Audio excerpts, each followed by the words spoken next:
luego de haber tenido este tiempo especial, este tiempo lindo por demás, Ya con nosotros la doctora Débora Juarbe para comenzar esta linda experiencia. La semana pasada y estos lunes hemos tenido, doctor, unos programas extraordinarios. La gente me ha estado reaccionando sobre la cantidad de información que están recibiendo sobre lo que es la violencia, cómo trabajar sobre los elementos de la violencia, mirando hacia la violencia hacia la mujer, pero también mirando al agresor. Ha sido toda una experiencia maravillosa y me parece que hoy continuamos con temas interesantes y viene cargada con muchas cosas. Bienvenida, doctora Débora Juarbe. Gracias, Dios te bendiga, Pastor Semidey, Amén. y a todos los que nos escuchan y nos ven en esta hermosa mañana que nos ha regalado el Señor. Ciertamente estamos compartiendo, ¿verdad?, información con la pastoral sobre intervenciones que a diario nos podemos encontrar que son necesarias. Y fíjese que muchas veces nos vamos a ver con situaciones donde las personas están experimentando heridas injustas y profundas que llevan a las personas a acudir al pastor porque sienten que están en una crisis del perdón. Y vemos que a veces hay personas que, por ejemplo, están en sus trabajos y se enteran que un compañero ha hablado mal de ellos. Hay personas que tienen a veces pesadillas porque fueron maltratados en su niñez. Hay personas que se están dando cuenta que alguien significativo en su vida les traicionó. Y todo ese tipo de experiencias, de heridas, ¿verdad?, profundas, injustas, les llevan a esa crisis. Y nosotros, ¿verdad?, podemos notar cuando una persona está en esa crisis del perdón porque entra en un estado de resentimiento, amargura, muchas veces odio, hostilidad, ira, temor y estrés hacia un individuo que ha ofendido a alguien de una manera determinada. Y empiezan a aflorar esos sentimientos. Y esa falta del perdón, algunos la describen, ¿verdad?, como un cáncer que corroe el alma de una persona. Y cuando esto ocurre, fíjate cómo a veces nos podemos dar cuenta que una persona está en una crisis del perdón. Pasa que cuando tú le hablas de esa persona que lo ofendió, desearían que estuvieran lo más lejos del bien y lo más cerca del mal. Se les hace difícil desearle el bien a esa persona. Y es una manera de que nosotros podamos ver que están en esa crisis del perdón. Un primer paso que nosotros podemos tener con una persona que está en esa crisis es poderle compartir alguna información del perdón. Y quiero, ¿verdad?, compartir con los pastores parte de esa información, y esa puede ser que no significa que sean aceptables los daños que le causaron, ¿verdad? Tenemos que partir de ahí. Que no disminuye el daño que le hicieron, ni es una negación de lo sucedido. Que forma parte esencial de no permitir que esas heridas continúen doliéndole. Que significa abandonar el deseo de herir a la otra persona. Lo que se llama, significa cancelar la deuda. Que puede ser un proceso difícil e incómodo. Que cuando una persona toma la decisión de perdonar, Dios le ofrece la gracia y la fuerza para perdonar y mantener un corazón perdonador. Que perdonar no es una debilidad, es lo más poderoso que puede hacer. Negarse a perdonar permite que Satanás siga perjudicándole. El perdón detiene el poder destructivo de Satanás en su vida. que no depende de los actos de la otra persona y que no es un acto condicionado, que es un regalo que uno da. La confianza, por otro lado, hay que ganársela, ¿verdad? Porque muchas veces en algunas relaciones que se ha trastocado la confianza, la persona tiene que ganarse la confianza. Correcto. Si es que opta por una reconciliación que es distinto al perdón. ¿Ves? Debe poner límites muchas veces. No espera a que el ofensor se arrepienta, ¿verdad? Es un acto de la persona. Supone experimentar muchas veces empatía hacia el ofensor, humildad respecto a su propia pecaminosidad y gratitud por ser perdonado por Dios y por otros. Y cuando una persona comienza a perdonar, su corazón comienza a sanarse. Y algo bien hermoso, pastor, es que podemos perdonar cuando nos damos cuenta de que Dios nos ha perdonado. Efesios 4:31 al 32 dice: quítense de vosotros toda amargura, enojo, ira, gritería y maledicencia y toda malicia. Antes ser benignos unos con otros, misericordiosos, perdonándoos unos a otros como Dios también os perdonó a vosotros en Cristo. No es un proceso fácil, ¿verdad? Tenemos que partir de ahí. Y hay unos motivos porque alguien nos puede decir, ¿y por qué yo voy a perdonar a esa persona que me hizo tanto daño? El perdón le hace libre para que siga adelante con su vida. Porque uno de los peores sentimientos que puede experimentar alguien es la amargura. Así es. Porque dice la palabra que contamina a los que están a su alrededor. Así es. Y también. Y otro motivo para perdonar es que se niega a dejar que la persona que le hirió tenga poder sobre su vida. Abre su relación con Dios. Le impide, ¿verdad?, amargarse. Y por tanto va a proteger a los que le rodean. Le impide parecerse a la persona que le hizo daño. Excelente. ¿Verdad? La falta de perdón no perjudica en lo absoluto al ofensor, solo le hace daño a la propia persona. Y algo importante es que Jesús nos exhortó a perdonar. Todos estos son motivos bien poderosos y me llamó mucho la atención una cita de un autor de nombre Kenny Franston, que lee: cuando no perdonas a alguien, en cierto sentido, esa persona está en la cárcel y tú eres el guardián. Tú también estás preso porque tienes que asegurarte de que el prisionero siga adentro. Así que es como una esclavitud, ¿verdad?, que va a cargar la persona.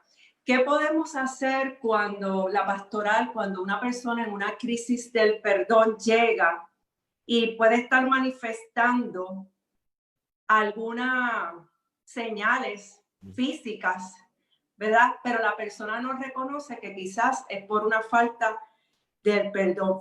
Fíjese esto, pastor. Doctora, sí. Antes de que continúes, y no he interrumpido en este periodo porque lo que están lanzando es poderoso. Primero que nada, es una información, como siempre, poderosa. Y qué bueno que lo estamos hablando, esto del perdón, porque me parece a mí que muchas veces los pastores también necesitamos ser confrontados por el perdón. En la vida ministerial y pastoral ocurren muchas cosas que nos laceran profundamente y que nos duelen en el alma. En el alma le duele a uno. Posiblemente hay gente que me está viendo hoy aquí, en este momento, y escuchando a la doctora, y mientras están escuchándonos, están pensando en eventos, situaciones que en el ministerio ocurren, que si nosotros de alguna manera no no permitimos también que el perdón de Dios nos arrope a nosotros para poder perdonar a los que nos han hecho daño, entonces vamos a tener y nos vamos a ver haciendo el ministerio, pero literalmente es con un ancla, es como cuando tú estás tratando de caminar, pero con un ancla que no te lo permite. Así que me parece que esta mañana el perdón no tan solo mirarlo desde la perspectiva de la ayuda que vamos a dar, también a los pastores y las pastoras, es también para nosotros, para liberarnos nosotros. Y como dice Max Lucado, aligerar nuestro equipaje, tú sabes, correr de manera liviana. El perdón nos permite nosotros desarrollar nuestros ministerios libres de toda culpa y de toda cosa que nos asedia, para correr nuestra carrera con paciencia y correrla con libertad. Así que quería hacer este comentario porque me parece que hay gente que me está escuchando, pastora y doctora Débora Juarbe, que de alguna manera también necesita hacer esa introspección y mirar por dentro y decir, yo también necesito liberar, yo también necesito soltar un perdón para alguien. Me parece que es importante. Adelante, doctora. Claro que sí, y que cuando estamos ministrando esa palabra, ¿verdad? En ese cuidado pastoral, es porque también esa palabra nos ha ministrado primeramente a nosotros. Ahí está.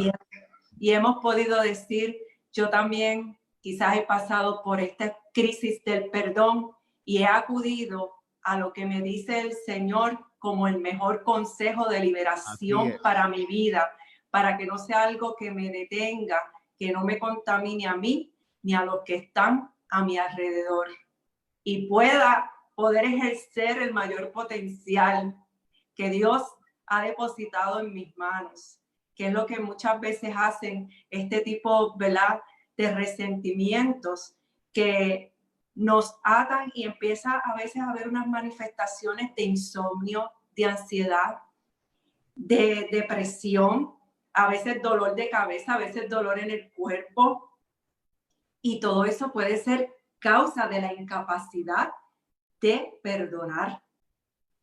Personas que están en esta crisis me manifiestan eso. No puedo dormir.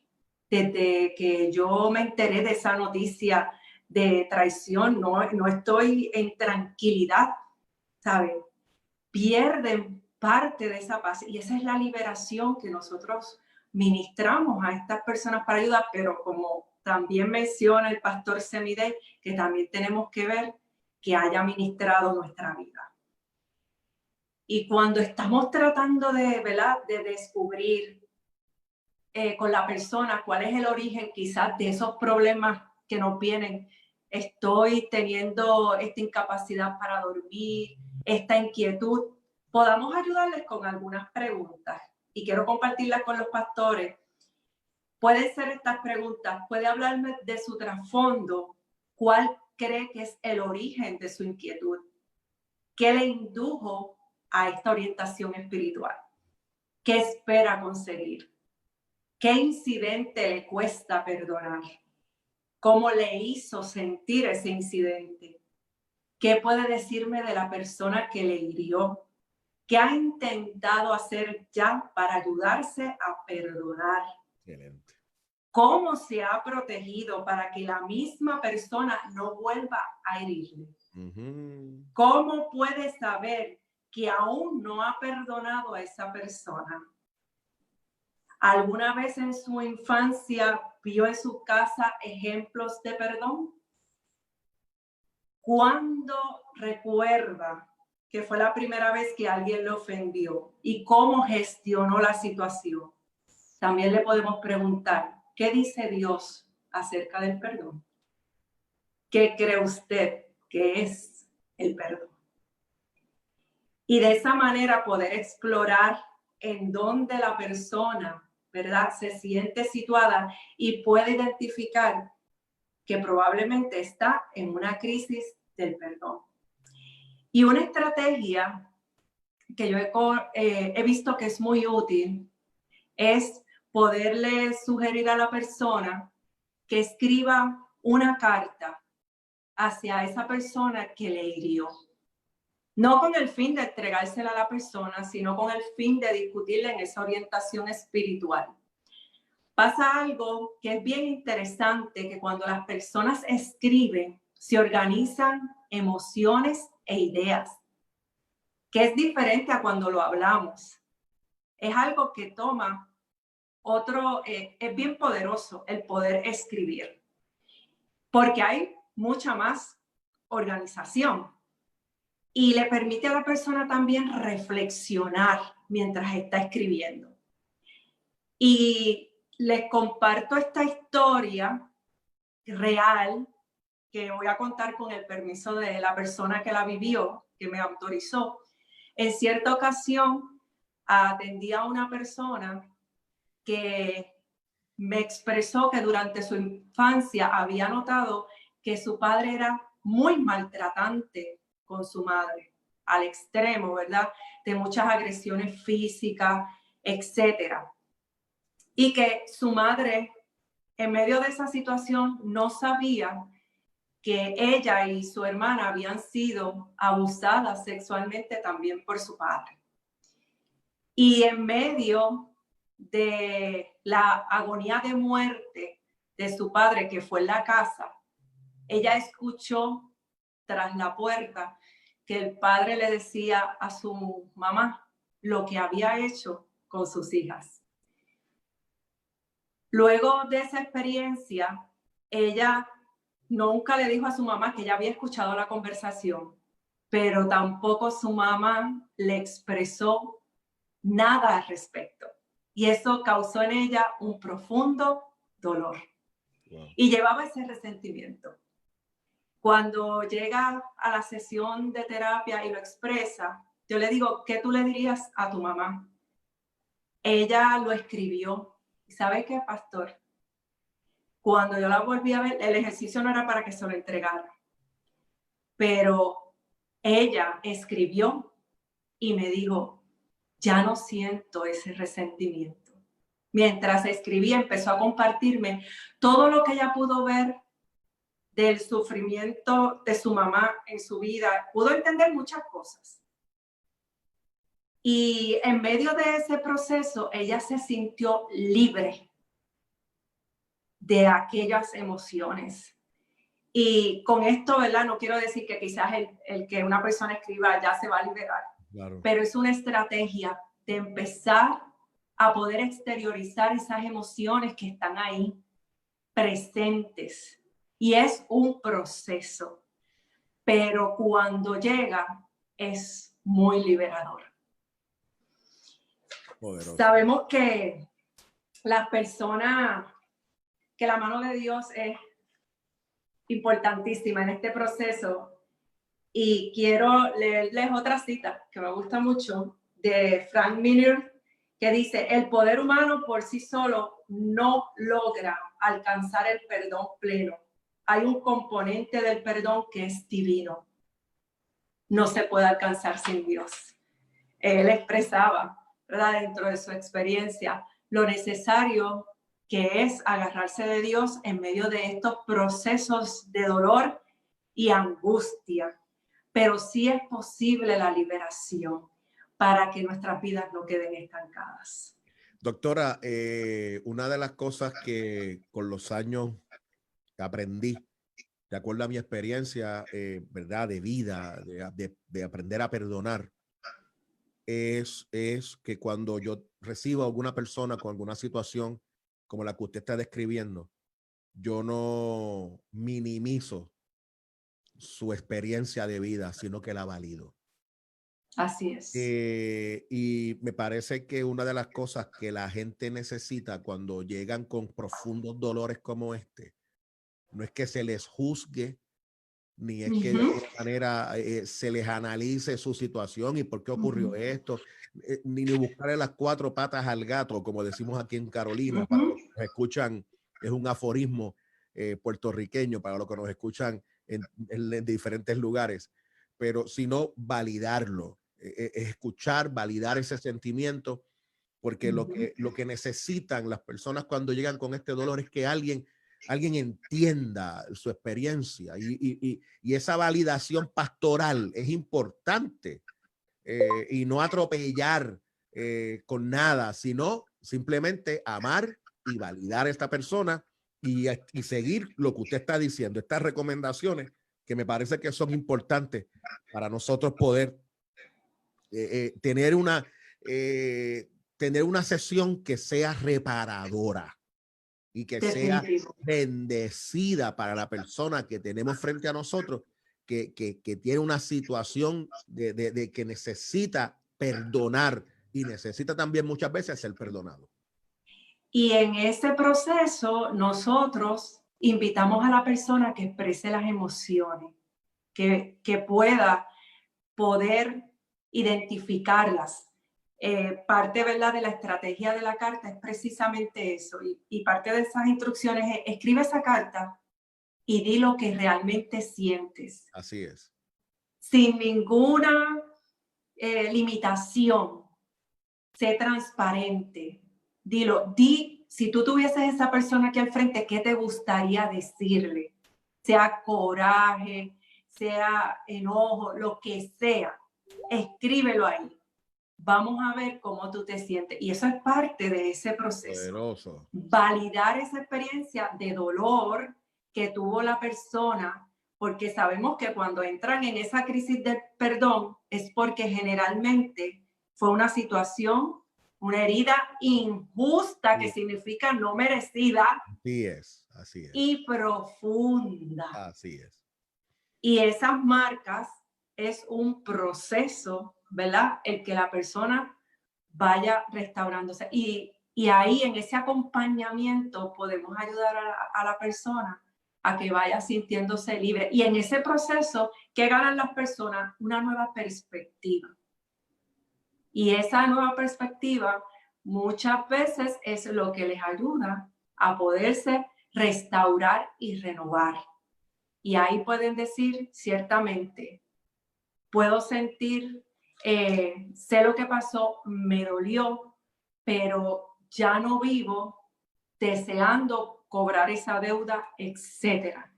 Y la persona va a sentir esa liberación porque va a poder seguir haciendo las cosas que se ha planificado, y eso es una señal. Y más adelante, como parte de ese proceso, podrá hasta decir: mira, he podido desearle cosas buenas, como parte de ese proceso liberador. Y hacemos la diferencia que el perdonar es un proceso, reconciliación es otra cosa, ¿verdad? Que es cuando una persona desea estar con otra, y eso no necesariamente el que la persona decida no estar cerca de alguien que le hace daño, porque a veces estar cerca de personas que te hacen daño es una peligrosidad. Definitivo. Y nosotros no estamos de acuerdo con la peligrosidad, estamos de acuerdo, ¿verdad?, en la sanación. Y en medio de esos procesos hay personas que entran a veces en reconciliación cuando entienden que no van a estar en una situación de peligrosidad, y otras, a pesar de que no están junto con esa persona que aún continúa haciéndole daño, pero pueden sanar su corazón. Y esa es una distinción importante, ¿verdad? Cuando las personas pueden estar en peligrosidad y cuando las personas pues pueden decidir perdonar fuera de relaciones que le pueden hacer daño. Me parece que esta mañana ha sido una mañana de nosotros ciertamente recibir unas herramientas sumamente importantes. Hoy trabajando sobre el tema del perdón y cómo nosotros en este acercamiento y cuidado pastoral podemos entender esto del perdón y cómo nosotros podemos manejar con nuestros hermanos y hermanas, con aquellos que se acercan, ciertamente poder tener un manejo adecuado. Me parece que la oficina pastoral ciertamente se convierte en ese espacio de restaurar el corazón de mucha gente, y se necesitan herramientas como las que la doctora ha estado presentándonos para nosotros ciertamente poder ayudar a tanta gente que necesita hoy ciertamente recibir perdón y también extender el perdón. Me parece que ha sido una mañana extraordinaria y las herramientas sumamente útiles. Agarre estas herramientas. Si le pareció esta sección, vaya a Jesús Everyday Ministries en YouTube. Allí usted se suscribe a nuestro canal y allí usted puede encontrar esta sección. Escúchela, compártala, le va a hacer mucho bien. Doctora, ¿cómo la gente puede comunicarse con usted? Se pueden comunicar al 787-649-4037, 787-649-4037. Ahí está la doctora Débora Juarbe, o si no en su email, debora.juarbe@yahoo o gmail.com. Ahí está. Eso es así. Y pastor, hay algunos pastores que me han escrito, a veces me hacen algunas preguntas. Qué bueno. Por texto, o alguna sugerencia también que les gustaría que pudiéramos compartir en esta sección, pues son bienvenidas. Muy bien, así que es importante, ahí está la información de la doctora. Doctora, nuevamente gracias por estar con nosotros. Dios les bendiga y excelente semana. Así sea, para la gloria del Señor.